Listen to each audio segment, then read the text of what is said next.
įsivaizduojat, balandžio mėnesį Ethereum kaina buvo 1400 kažkiek dolerių.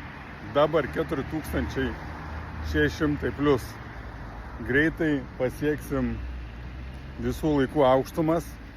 Ir kas geriausia, kad tai buvo nemokami pinigai prieš 4 mėnesius. Galėjot įsidėti 1000, pasimti 3000 šiandien, arba pasimti, įsidėti 10 000, pasimti 30 000.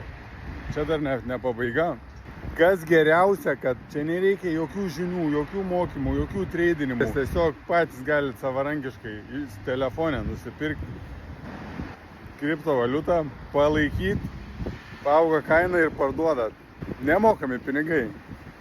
Internetas, žodžiu.